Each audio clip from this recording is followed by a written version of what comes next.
Christina Ruffini and Joe Matthew. All right, Charlie, we're talking about crypto winter again? Gee. Indeed we this are. Thing's creeping back up on 90,000. Who said that, Charlie? The crypto winter, it's just... Did they talk to Nathan Dean about that? There you go. Appropriate source. But again, you're looking at crypto, looking at Bitcoin specifically, 89,231, 1.2. But I got to tell you, Joe, the more I know, the more I have learned over the years about crypto, specifically Bitcoin, the less I am able to predict where that price is going. I get that. Very much so. Charlie, thank you. He'll be back in 20 minutes with more on the markets. Predicting the direction of crypto has left many people broke. Nathan Dean, of course, talks crypto with us by way of regulation, along with all the issues that are percolating here in Washington. Christina Ruffini, this is the man we talk to when we want to know what the folks outside of this studio are thinking, particularly terminal users. And right now, one of the big questions is, will we be able to fund the government when lawmakers come back?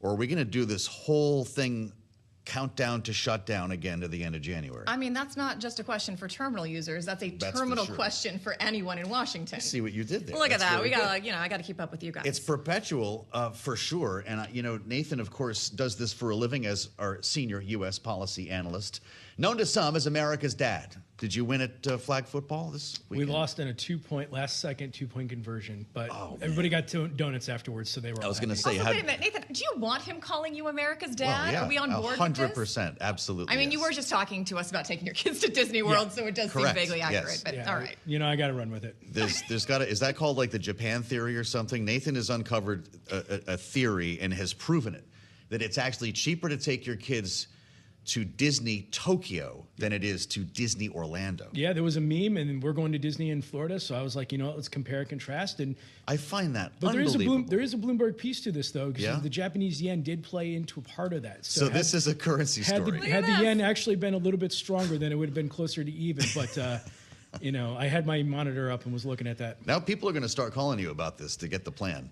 because now they know they've got his number already. Everyone's going to come back after New Year's and be reminded that we just went over a cliff, right? A healthcare cliff, and there's no plan to fund the government past the end of January. Although I read that there was very quietly over the weekend an important moment when the two approps chairs got together and carved out top lines. Is there a chance that grown-ups actually engage when Congress comes back to D.C.? What's the over-under on a shutdown? We think so. We're at a 30% chance of a shutdown. And we're pretty low on that because, look, it's 2026. It's an election year. Neither party wants a shutdown in an election year.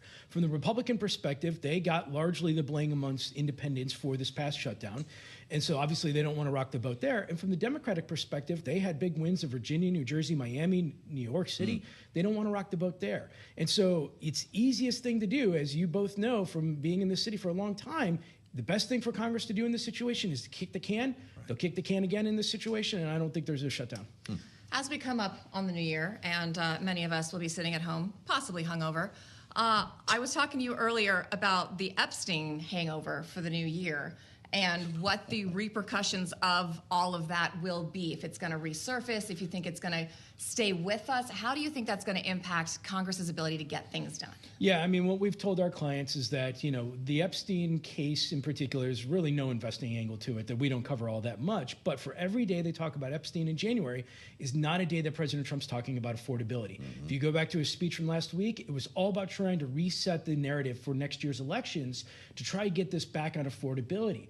And, for everything that we're seeing in terms of the Epstein, issue, it's going to return back. But for January, really the big things for us is the shutdown, which we're at a 30% chance. And we also think the Supreme Court's going to come back and deny President Trump's IEEPA tariffs, which is something that we're just waiting for. All right, well, so I guess we buried the lead because no one's going to care about a shutdown or a CR if that happens. I think the words that Kevin Hassett used on CBS Face the Nation yesterday was, we will have a major administrative problem if they're ordered to refund that money.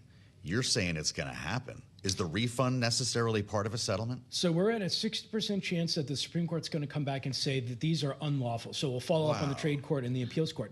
But there's a little bit more discussion amongst even our internal team about whether or not the refunds will be a portion of it. Now, Bloomberg News has called this refund chaos. And I love that word because, to the best of our knowledge, there's really no way that a company can say, give me $500 million. I've got a receipt. It's got to be piecemeal, individual line items. Ugh. And also, we can't figure out that there's a way that there's actually an electronic wire here. We're talking about paper checks. Right. So refund chaos is something that companies should just be prepared for over the next couple of quarters, if not years. Nightmare. But the bigger question is that will the Trump administration say, look, okay, we can't do IEEPA anymore. Let's go back to Section 232 or Section 301. If you don't know what I'm talking about, essentially investigations take time. It takes 3, 4, 5, 6 months. So it'll be easy for the White House to come back and say, okay, we're going to now launch an investigation. But the question is, and we're putting this in one of our black swan categories, is that will the Trump administration say, okay, we've launched this investigation, and now we're going to reapply tariffs, say in June, July, August, months right before the midterm cycle, therefore prices will go back up again? We're not exactly sure. That's a hard place for the administration to be because on principle, if they lose, especially if they lose in this court, which has been very generous to them, they've got an optics problem. But they've also got an optics problem. They're raising prices right before an election that could be tough for them. And not to mention trade deals that are essentially deals just on pieces of paper. They haven't been ratified or anything like that. So then you get a geopolitical question here. So, the main message that we've been telling to our clients about 2026 is that forget Congress. I hate saying that because I love Congress. But, every day they're here in Washington next year, their opponent is campaigning against them back home. They don't want to be here. So 2026 is a story about deregulation because the regulators live here. They've got to do something. And it's about these tariffs. The question from the White House is that are they going to reinstitute these tariffs if the Supreme Court deems them unlawful, like we think so? Or are they going to have a political question of, are we going to institute policy that's unpopular with the American populace just months before the elections? You talk around the kids like that, Black Swan event, second half of the year. No. Congress doesn't matter. This is a whole different side of Nathan Dean.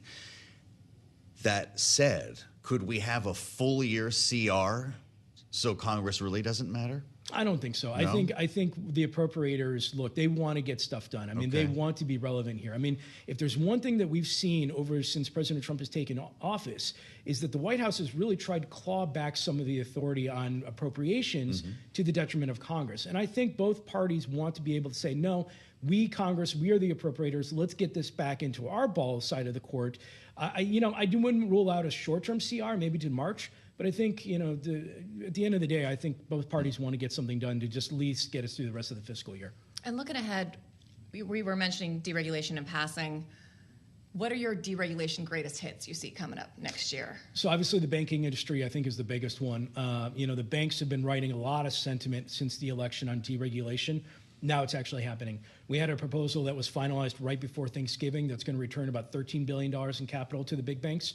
There's 2 more proposals that are coming out the first half of next year, maybe probably in the first quarter. We estimate, back in the napkin math, that you're going to get around $60 billion in return capital to the Bank of Americas and the JP Morgans of the world. Cryptocurrency, even though there's this debate in Congress about a crypto bill, the regulators are still moving forward. The FDIC just launched its new proposal on stablecoin implementation. There's probably another one on that, will lead to higher institutional usage. And just like JP Morgan announced this morning that they're thinking about getting into institutionalized crypto, the combination of regulation plus Congress next year on crypto is essentially creating this regulatory framework that just both banks and non-banks are going to want to play in. You start talking about the next steps here in Congress. Jody Arrington was speaking very confidently on the program last week about another reconciliation plan. If Congress is going to be that ineffective next year, is that even possible? He even flagged that as a potential to solve the healthcare standoff. Oh, I mean, Senator Lindsey Graham over the weekend even said we're going to go for it on health care. Well, but I go back to the question. Everyone's talking a big game. If it was easy, they would have already done it, in Reconciliation 1.0. And I'm not saying they can't. I'm just saying is that, we have to look at the scope of what this reconciliation bill would look like. There's also been talk about potentially giving President Trump IEEPA authority through this reconciliation bill, through the $2,000 check. There's a lot of different ideas that are flowing around right now. Back in early 2025, they called this too big, too beautiful. I'm not sure if they're still sticking with that. But I will say Congress can give him IEEPA authority? That's How one of does the that things. work? Well, What's the essentially, parliamentarian going to do with that? well, that's it. There's been discussions about if the Supreme Court doesn't give you IEEPA authority, Congress has largely delegated tariff authority to the president. Wow. They didn't claw that back. That's and so right. if Congress just were to say, look, we will give this authority to you, all subject to the parliamentarian, on of course. paper. So, but what we're saying to our clients is that lots of headlines are going to be floating around. Every lobbyist, every lawmaker is going to say, hey, what if we can do this? What if we can do that? But then ultimately, they're going to be hit with the idea that there's an extremely thin margin in the House. If it was easy, they would have already done it. So we're either saying no reconciliation bill or very, very small scoped reconciliation bill with determined issues to be determined. What are the major stumbling blocks still on healthcare? Because you are starting to hear some of the same things on the right and the left. They just don't seem to be able to get it together on so many levels. But are any of them surmountable? Or to your point, do you think this is just going to be an enduring battle that we have all the way down to the midterms? So there's two issues. One, you have the subsidies argument. Now, Right. the subsidies argument, it's essentially people get subsidies right now, and then subsidies are going to go away. Premiums, we've heard anecdotally, $1,000 in premiums going up to $4,000. That's not easy for somebody to come in and say that, look, we support that as a policy, which is why a lot of these moderate Republicans have been trying to use discharge petitions to get that through. The second one is just the replacement on trying to get Obamacare, or at least from the Republican angle, trying to shift this a little bit more into the private sector. But again, you're playing with something that people actually see day in and day out. And so it's extremely difficult to get that done, especially in an election year, especially just months before the midterms, when a lot of the politicians are going to say, no, let's try and kick the can on this. We just want to not rock the boat. You got a podcast up today? Not this week. We're All off right. till 2026. Off till 2026, so don't be disappointed, but you'll hear him on this podcast, which is why things all come together on a Monday. Nathan Dean, many thanks as always. If they get donuts when they lose, what do they get when they win? More donuts. Really? I thought you were going to say ribeyes or something. This is Gatorade. Chicago boy. Thank you, Nathan, as always. Merry Christmas.